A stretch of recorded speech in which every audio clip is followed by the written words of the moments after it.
Good afternoon. Congress party అధ్యక్షుడు Rahul Gandhi Tirupati airport కు చేరుకున్నారు. రాహుల్ గాంధీకి కాంగ్రెస్ నేతలు స్వాగతం పలికారు. అలిపిరి చేరుకున్న ఆయన కాలినడకన తిరుమలకు బయలుదేరారు. దీనికి సంబంధించిన మరింత సమాచారాన్ని మా ప్రతినిధి మోహన్ అందిస్తారు. కాంగ్రెస్ పార్టీ చేపట్టిన భరోసా యాత్రలో భాగంగా ఈరోజు రాహుల్ గాంధీ తిరుపతి పర్యటించనున్నారు.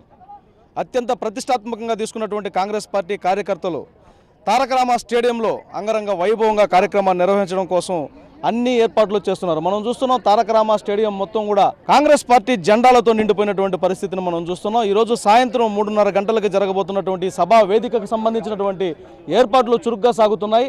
ఇప్పటికే రాష్ట్ర కాంగ్రెస్ పార్టీ నాయకత్వం మొదలుకొని కేంద్ర పార్టీకి సంబంధించినటువంటి కీలక నేతలందరూ కూడా తిరుపతికి చేరుకున్న ఏర్పాట్లపైన సమీక్ష చేయడం జరిగింది.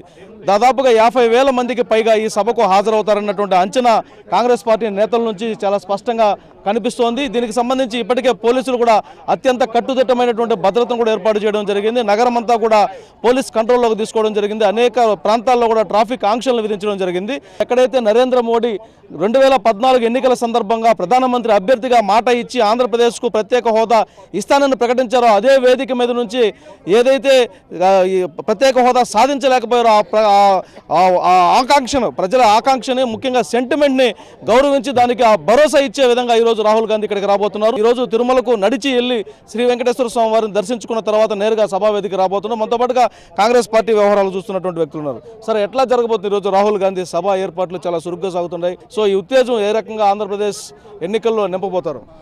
ఇవాళ దేశవ్యాప్తంగా రాహుల్ గాంధీ గారి మీద పూర్తి నమ్మకం ఏర్పడింది. అది రైతుల రుణమాఫీనా, నిరుద్యోగులకు ఉద్యోగ భృతి ఇవ్వటమా, అది మరి అట్లానే మహిళలకు రక్షణ ఇచ్చేటటువంటి దానిలో దేశవ్యాప్తంగా ఇవాళ రాహుల్ గాంధీ గారి మీద ఒక నమ్మకం ఏర్పడినటువంటి పరిస్థితి. ప్రత్యేకించి మన ఆంధ్రాలో మీరు చెప్పినట్టుగా నరేంద్ర మోడీ గారు ఆ రోజు వాళ్ళ మేనిఫెస్టోలో ప్రత్యేక హోదా 10 సంవత్సరాలు ఇస్తాం, 15 సంవత్సరాలు ఇస్తానని చెప్పి ఇదే ఏడుకొండల వెంకన్న సాక్షిగా మాట్లాడినటువంటి పరిస్థితి. ప్రత్యేక హోదాని ఆ రోజు కాంగ్రెస్ గవర్నమెంటు మరి పార్లమెంట్లో పెట్టినటువంటి పరిస్థితి.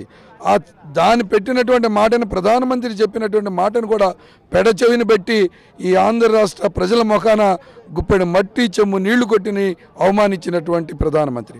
అందుకోసమే రాహుల్ గాంధీ గారు దేశం మొత్తంతో పాటుగా ఆంధ్ర రాష్ట్ర ప్రజలను ఆదుకోవాలి, ఈ రాష్ట్ర ప్రజలకు అండగా మేము ఉన్నాం, ఏ పార్టీ కూడా ఈ రాష్ట్రానికి రాష్ట్ర విభజన సందర్భంగా ఒక్క మాట ఇది కావాలని అడగలేనటువంటి దౌర్భాగ్య పరిస్థితి. అయినా కాంగ్రెస్ పార్టీ మరి ఈ ప్రజల పక్షాన్ని నిలబడటం కోసం అనేక రకమైన ఐఐటి, ఐఐఎంఆ, నిట్టా లేదా అనేకమైనటువంటి పోర్టుల, కోస్తా కారిడారా, రైతులకు సంబంధించినటువంటి యూనివర్సిటీన అనేకమైనటువంటి కార్యక్రమాలతో పాటుగా ప్రత్యేక హోదాని కూడా ప్రకటించడం జరిగింది. నేను అధికారంలో రాగానే మొదటి సంతకం పెట్టి మీ నేల మీద అడుగు పెడతాననేటటువంటి మాట కట్టుబడి ఉన్నటువంటి రాహుల్ గాంధీ గారు వస్తున్నారు. ఇవాళ ప్రజలు పెద్ద ఎత్తున ఉత్సాహంగా రాహుల్ గాంధీ గారి నాయకత్వాన్ని బలపరిచి ఈ కార్యక్రమాన్ని జయప్రదం చేయబోతా ఉన్నారు. ఎంతమంది ఎక్స్పెక్ట్ చేస్తున్నారండి? దాదాపుగా 1,00,000 మంది ఇవాళ ఇప్పటికి మాకున్నటువంటి సమాచారం ఈ కార్యక్రమాలు పాల్పంచుకోబోతా ఉన్నారు.